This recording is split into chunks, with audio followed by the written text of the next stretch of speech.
panélistes, chers speakers, chers présidents d'associations,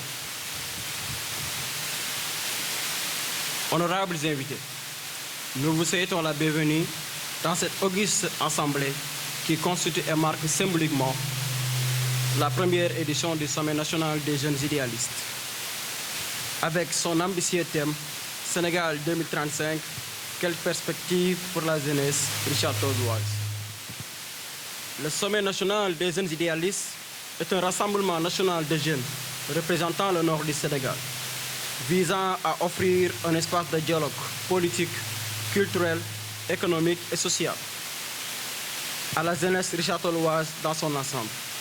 Le sommet vise à garantir que les ressources et un environnement propice sont mises à la disposition des jeunes pour leur permettre de s'initier, d'être impliqués et autant que possible de faire preuve de leadership dans tous les aspects des efforts de développement du pays. Les activités élaborées lors du sommet permettent aux représentants des jeunes d'être pleinement équipés pour s'engager dans le futur débat économique, politique et programmatique et défendre des points d'action spécifiques pour promouvoir le développement global des jeunes.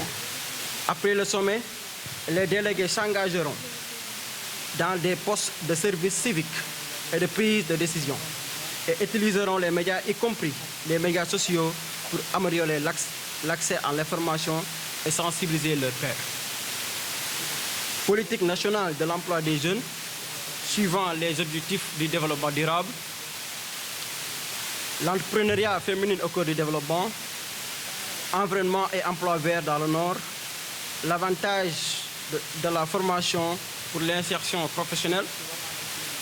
Ces thématiques seront mises en œuvre pour éradiquer les problèmes environnementaux ainsi que le changement climatique, mais également de promouvoir les objectifs du développement durable, afin de permettre aux jeunes du Nord, plus particulièrement les jeunes de Châteaulois, d'exercer et de bénéficier des avantages du calendrier Sénégal 2035. Chers jeunes, the world is yours.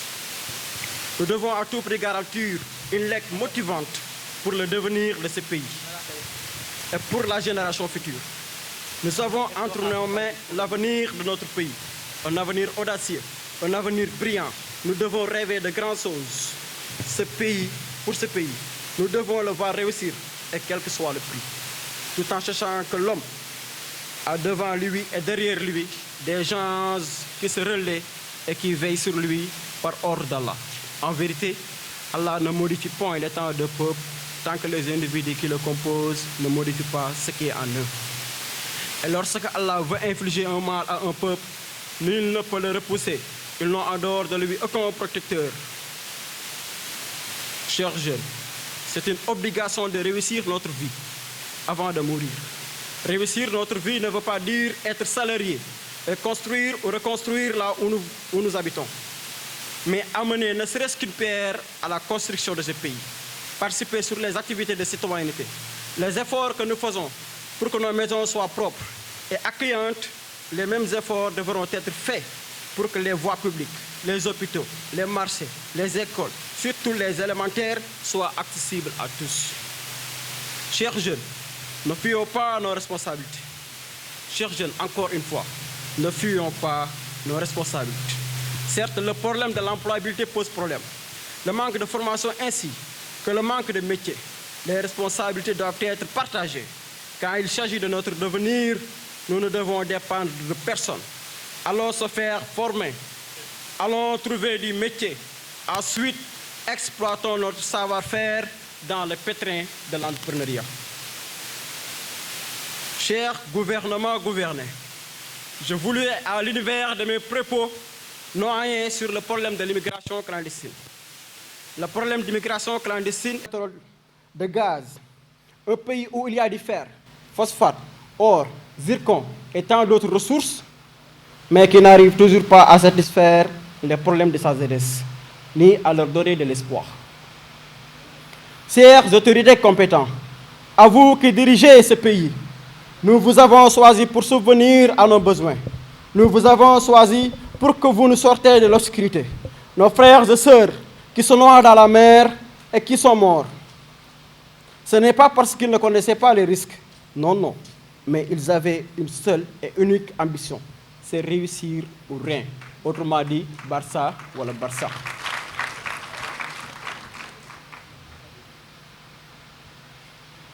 Et ils étaient prêts à tout prix. Pourquoi? N'ont-ils pas envie de rester dans leur pays? Ont-ils marre de vos promesses non tenues? L'avenir de ce pays n'est-il pas prometteur? C'est dû à l'accentuation du sous-emploi ou de la pression sociale? De l'avidité de nos dirigeants qui ne se soucient que de leur propre compte, je vous laisse ces interrogations. Dans une république, les maux de la société se traitent avant qu'ils ne s'aggravent, surtout quand ils concernent la jeunesse. À vous, nos politiciens, quand on aspire à diriger un pays, le devoir et l'auteur de défendre avec discernement l'intérêt de la population nous attend. Vous êtes tous à l'Assemblée nationale et vous nous faites honte, excusez-moi du terme, parce qu'on ne vous attendait pas sur les débats de bas étage, ni dans des usures, ni aller uniquement pour voter des budgets. Représentez le peuple dignement. Vous avez tous été au dialogue. Combien de vous ont commandé leur éligibilité? Combien de vous avez soulevé le problème du chômage des jeunes? Combien de vous avez parlé de l'éducation, de la santé, de la pauvreté? Combien de vous avez souligné le problème des inondations qui sévissent partout? C'est clair, quand les besoins de la population... C'est clair, les besoins de la population peuvent s'étendre, mais pas vos propres intérêts. Chers jeunes, n'abandonnons pas notre pays. Restons, menons et dirigeons ensemble un combat qui mènera à la réussite et un développement de tous pour tous. Chers gouvernements, gouverneurs, malgré les efforts que vous êtes en train de faire pour l'émergence de ce pays, nous vous demandons solennellement plus de rigueur pour une décentralisation inclusive et avec équité l'économie de ce pays. À travers l'agriculture, l'élevage, la pêche et l'artisanat, avec une gestion de qualité et inclusive, avec des systèmes économiques et autonomes, adaptés à des qualités, adaptés à des conditions pédoclimatiques variées qui permettent d'envisager une viabilité à long terme. Beaucoup de choses peuvent changer dans ce pays. Je répète, cher gouvernement, malgré les efforts que vous êtes en train de faire pour l'émergence de ce pays, nous vous demandons solennellement plus de rigueur pour une décentralisation inclusive et avec équité de l'économie de ce pays. À travers l'agriculture, l'élevage, la pêche et l'artisanat, avec une gestion de qualité et inclusive, avec des systèmes économiques, avec des systèmes économes et autonomes, adaptés à des conditions pédoclimatiques variées qui permettent d'envisager une viabilité à long terme, beaucoup de choses peuvent changer dans ce pays. Et l'émergence qu'on envisage depuis 1960 pour avoir le jour. Son Excellence, Monsieur le Président de la République du Sénégal, I have a dream. I have a dream. I have a dream. Je rêve voir les ministères décentralisés, celui de l'agriculture dans la région du fleuve Sénégal, celui de la pêche à Mbour et l'artisanat à Louga. Autrement dit, nous demandons solennellement, Monsieur le Président de la République, une décentralisation stratégique de nos ministères dans les différentes régions de ce pays, car le Sénégal ne se limite pas à Dakar. Honorable public, chers invités, Sénégalais, Sénégalaises, chers peuples africains, unissons-nous au nom de la démocratie. Unissons nos forces au nom de la République, car nous sommes les principaux acteurs de notre propre réussite et de notre propre échec. La culture africaine a un passé, un présent et un futur. La culture reste l'instrument clé dont dispose tout peuple pour la définition de sa propre identité.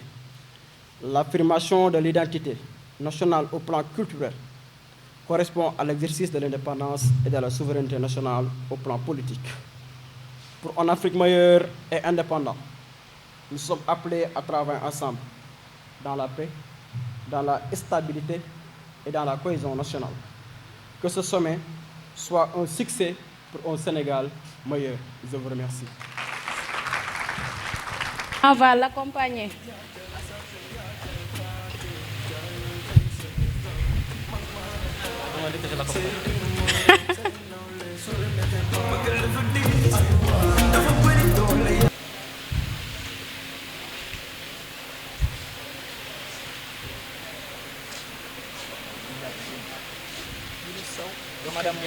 Merci et félicitations.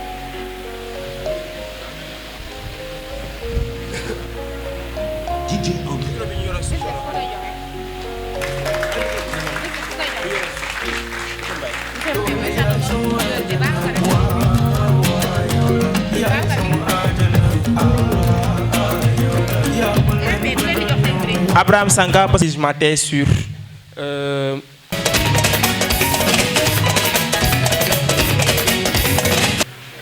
Warishatol Djokdjef, vous pouvez vous préparer. Et on va demander à Mouchen Ndiaye donc, de venir le remettre le trophée.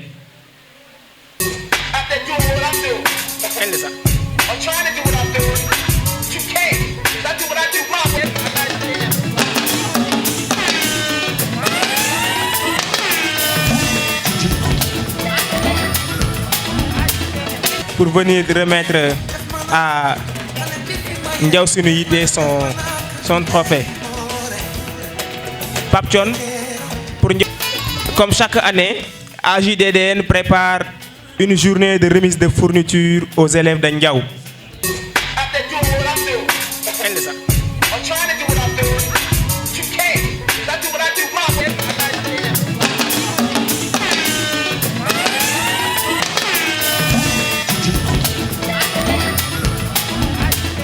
Pour venir remettre à Ndiaw Sunuyité son trophée. Papchon, pour venir remettre à Ndiaw Sunuyité son trophée. Papchon, pour